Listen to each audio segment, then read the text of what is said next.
Continuamos con esta entrevista con Pedro Pérez González, presidente de la Cámara de Comercio y Producción de Santo Domingo. Antes de entrar un poco a la parte esta de la formalidad, de informalidad, de las actividades económicas y todo lo que representa pues para la economía, sector privado, sector público.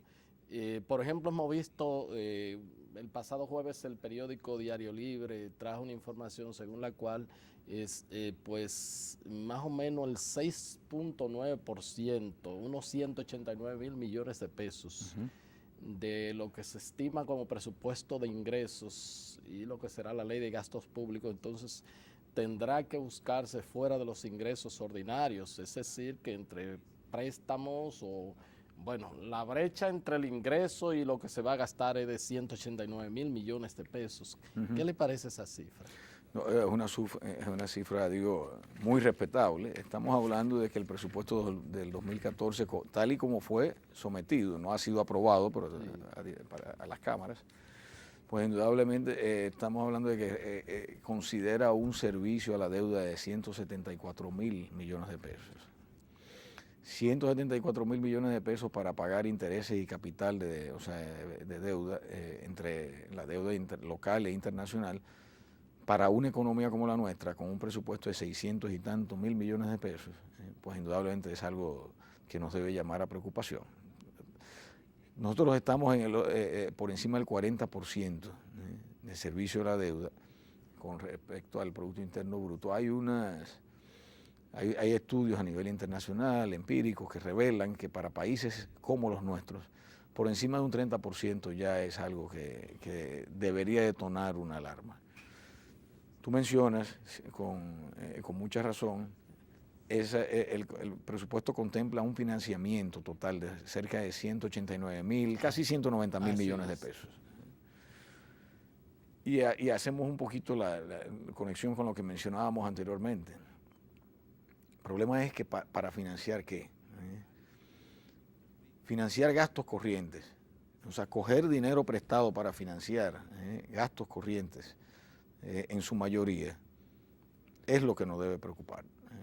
O sea, cuando tú hablas de financiar un gasto de capital, un proyecto, vamos a, por un momento, a llevar eso al plano de lo que es una empresa.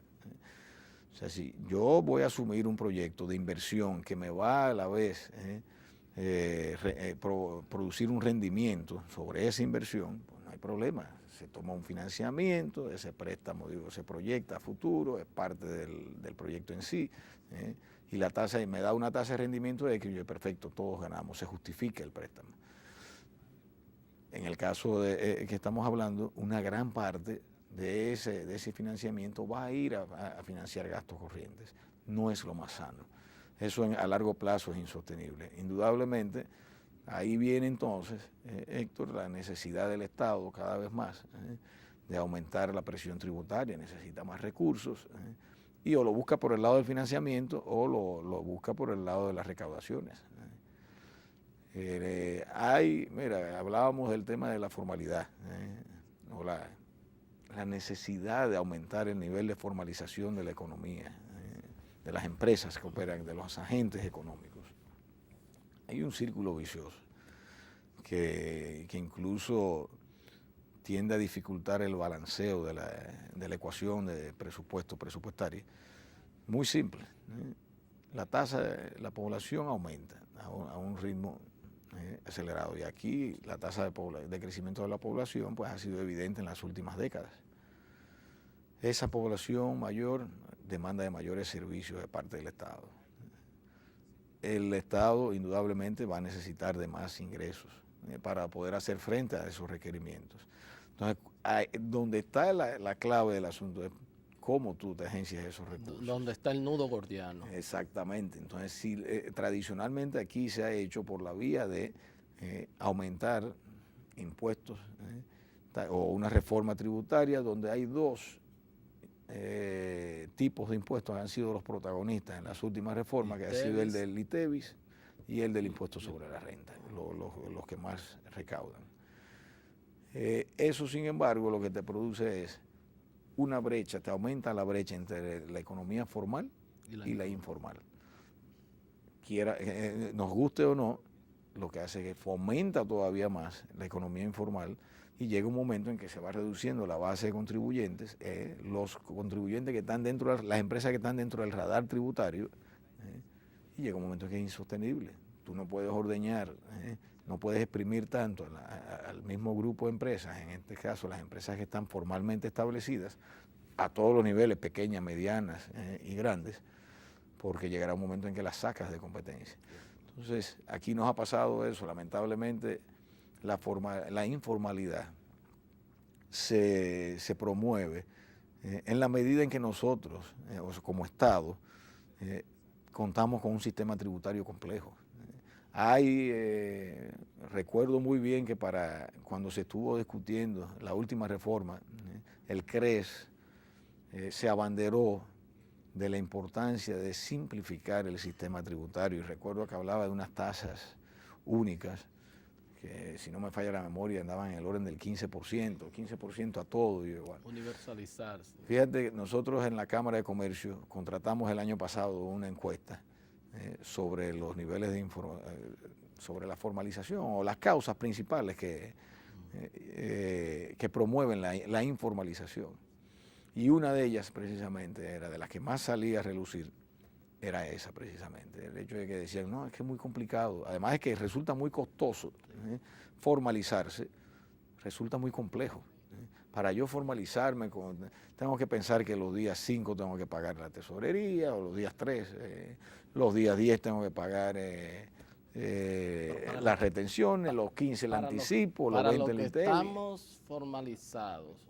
Por ejemplo, mi oficina estaba, bueno, bien, vino el cambio de gobierno, entonces había que cambiar el asunto por el asunto de la publicidad de los suplidores del Estado.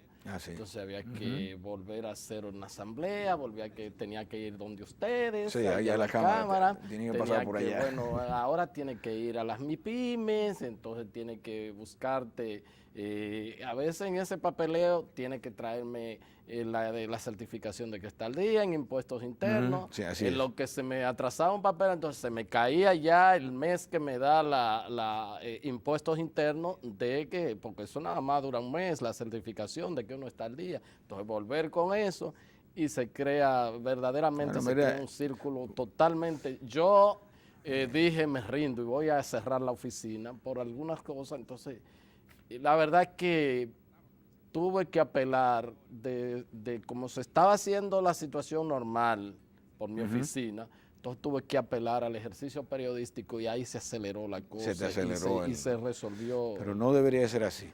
No, pero duré como 5 o 6 meses en esa cuestión. Fíjate, y entonces cuando dije voy a cerrar y se lo comuniqué a algunas instancias, entonces... Mira, y en ese sentido hay un proyecto que se viene desarrollando ya desde hace varios años en la Cámara de Comercio y Producción de Santo Domingo, que se llevó a cabo con fondos que se consiguieron, la contraparte la puso la Cámara, claro está, del BID, para lograr facilitar, bueno, y del FOMIN también, del Fondo Multilateral de Inversiones, para desarrollar un programa que permita facilitar la creación de empresas y contribuir a hacerlo menos complejo y más barato también. De ahí surge también un proyecto de ventanilla única donde está montada y se ha trabajado de manera muy activa con el Ministerio de Industria y Comercio, con la Dirección General de Impuestos Internos, con la ONAPI. Ya el proyecto está listo, está próximo a salir, tan pronto el gobierno, dé la luz verde, pues ya está aprobado incluso. Y la idea eso es una ventanilla que va a permitir tú entrar y resolver todo el tema de impuesto interno con ONAPI, con la Cámara de Comercio y todo, en un solo ambiente. Supongo que ese es el tipo durará 15 días en eso, pero bueno, es un tiempo prudente. Bueno, no, esperemos que sea mucho menos, porque ya al estar todo integrado se va a hacer mucho más ágil. El problema de las instituciones, yo no sé por qué si yo estoy al día en impuestos internos, si una institución me dice, tráeme tu certificación, si estamos hablando de que hay tecnología, óyeme, Tú con mi haga la registro, tú consulta. puedes consultar y ver eso en Exactamente. línea, ¿verdad que sí? Exactamente. Porque creo que hasta un decreto hay así, pero que en agosto entraba en vigencia, no ha entrado nada, eso sigue uno teniendo Pero que ahí yo observar. espero, esa es una iniciativa, un primer paso, porque Sí, hay otros pasos más que debemos de dar en esa línea, sí, pero eso va a contribuir a facilitar lo que es la creación de las empresas, pero eso es una parte. Yo creo que el gobierno tiene que cuestionarse seriamente, sí, porque eso no es suficiente, eso te va a ayudar a esa, pero tiene que cuestionarse por otro lado, ¿cómo vamos nosotros a incentivar pasar de la informalidad a la formalidad? Y una de ellas definitivamente, perdón, y hago la salvedad. Otra de las respuestas de los resultados que encontramos en esa encuesta a la que te hice mención, hay muchas empresas que están en el sector informal que quieren formalizarse. claro, Porque dicen, y con razón, nosotros no tenemos acceso al crédito. a nada. Cuando vamos como informales, para acceder a créditos tenemos que pagar tasas exorbitantes. Al crédito del módico 20 que le prestan Entonces, las pymes, las pequeñas, medianas empresas tienen deseo de formalizarse. Entonces, aprovechemos ese deseo que es auténtico, que es real, y facilitemos las cosas. Ahora, esa parte que te dije, la ventanilla única es una parte, pero también el gobierno tiene que poner de su parte. Es verdad que existe el PST, el procedimiento de simplificación tributaria, pero debe irse más allá. Y hay que buscar la manera también, porque el hecho de estar en la formalidad versus la informalidad, también hay una brecha tecnológica increíble. O sea, los informales tienen serios problemas para acceder a la tecnología. Y brecha en todo. El informal no tributa, no puede a sus empleados tenerle la cobertura de la seguridad social ni nada, y entonces eso, al fin y al cabo el Estado pierde. Pierde el Estado. Sí, y pierde mucho más de lo que sacrificaría, yo me atrevo a afirmarlo, si logra sacrificar o enviar una señal de que vamos a simplificar, vamos a reducir ciertos impuestos, vamos a facilitarle a esas empresas las condiciones para que se formalicen, al final va a ganar mucho más de lo que cree que va a estar sacrificando al hacerlo. Así es. Una noticia, se va la gente de Falcondo, y se habla ya de pérdidas inmediatas de unos 1,000 empleos, que es un lujo que no nos podemos dar, pero parece que lo de Loma Miranda, aunque ellos dicen que no. Ellos dicen que no. Pero parece que eso fue...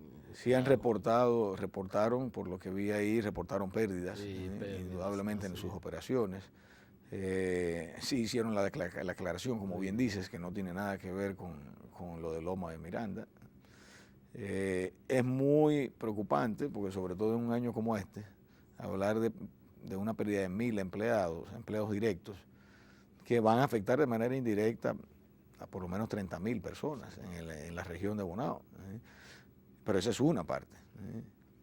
También tenemos que ver todos los que se ven afectados por la eliminación de servicios que contrataban, compra de insumos, etcétera. O sea, tiene un efecto dominó, preocupante, y más en un año como este. Sí. Es lamentable, y esperemos que, no sé si hay oportunidad para que el Estado intervenga y le busque la manera de que se reconsidere esa decisión. Y ojalá y fuera así. Claro, y además que olvidemos cierto fundamentalismo que tenemos en cierta área, ¿verdad? Que sí, yo creo que debe haber una convivencia armónica entre la naturaleza y la inversión. Y la inversión, totalmente.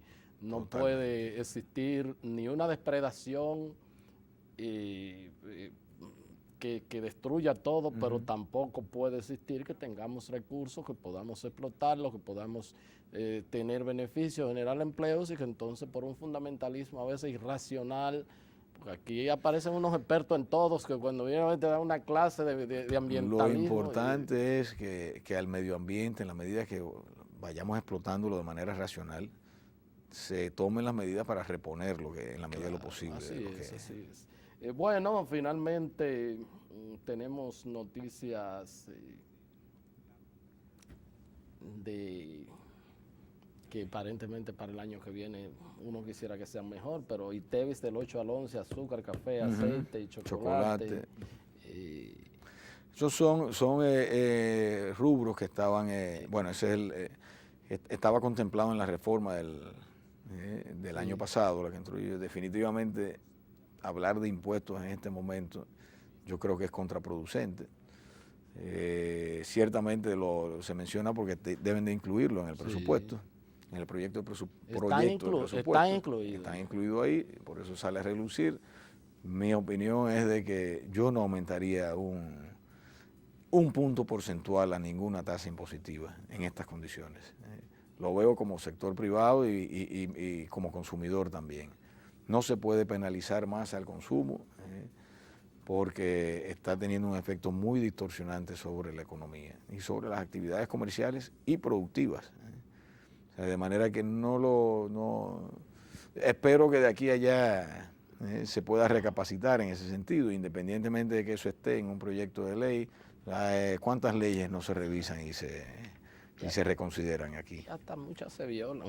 Exactamente, y muchas de ellas para no se cumplen. favorecer a la población. Bueno, los muchachos dicen que el tiempo se acabó, pero ¿favorece que se grabe la venta por internet? Mira, el tema, yo no favorezco lo que no favorezco es que haya discriminación en favor de ningún sector. Yo creo que las bases, tienen que crearse las bases para que se pueda competir en buena lid, el comercio local, la industria local que también sale afectada con el importador.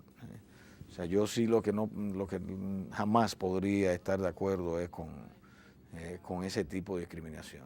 Y tengo entendido el comercio lo que está pidiendo es de que se le dé las mismas condiciones. Y yo, bueno, pues perfecto, estoy de acuerdo. En lugar de quitarle beneficios a los consumidores, que se le den las mismas condiciones al comercio local para que se le pueda transferir al consumidor. Ahí sale ganando el consumidor local también, que son la mayoría. Aquí hay más de 9 millones que no compran por internet. Así vi un análisis de el experto Andy Daura. Sí, lo vi ahí también. Leí un trabajo de él. Bueno, pues le agradezco sinceramente. Muchas gracias. Espero que más adelante podamos tener estos encuentros para pasar balance a la situación económica del país y ojalá pues pueda tener parte yo de los documentos que se traten y de las charlas que se pronuncien. Claro que sí. Ahí en el evento. Vamos a ver si este empeño que se hizo para que tratáramos el evento aquí primero, pues también rinde su fruto. Muchas gracias. Gracias a todos ustedes por haber estado con nosotros y será pues hasta otra entrega de su programa de Agenda. Hasta entonces.